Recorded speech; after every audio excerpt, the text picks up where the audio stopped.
मैं ये पूछना चाहूँगा अपने इन हुक्मरानों को, अपने इन ब्यूरोक्रेट्स को कि जो लाखों रुपए तनख्वाहें ले रहे हैं, करोड़ों रुपए के बजट जो हैं वो इस्तेमाल हो रहे हैं, कि क्या आपने ज़लज़ला 2005 से कोई इबरत हासिल नहीं की?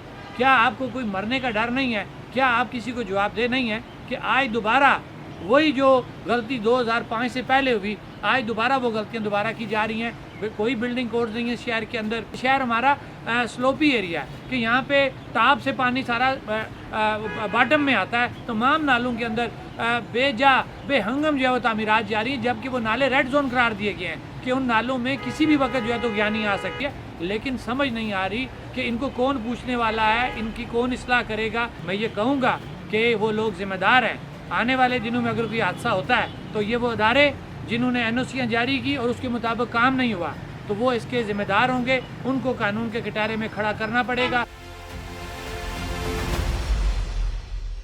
ये जो नाले हैं, ये जो कस्सियाँ हैं, ये दरियाई किनारे हैं, ये जो टहलवाने हैं, ये जो मुश्किल एरियाज़ हैं लैंडस्लाइड्स के एरियाज़ में, ये तो सिर्फ़ और सिर्फ पॉलिटिकल लोगों ने, सियासी लोगों ने वोट लेने के लिए धौंस से, जबर से हर दौर में, हर हुकूमत में लोगों को अलाउ किया है। उन्होंने ये सोचा कि ये हमारे वोट हैं और उसके नतीजे में वो तमाम आबादियाँ ख़तरे में। लेकिन जो ख़तरनाक एरिया बेल्ट में जितने भी मकानात हैं वो सारे नक्शाजात बने हुए। किसी सियासी आदमी ने आज 5-7 साल से उन नक्शों को नहीं देखा।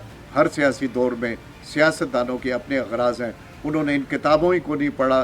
गुलशन नाले वाले भी वहीं रह गए, गोजरा नाले वाले भी वहीं रह गए।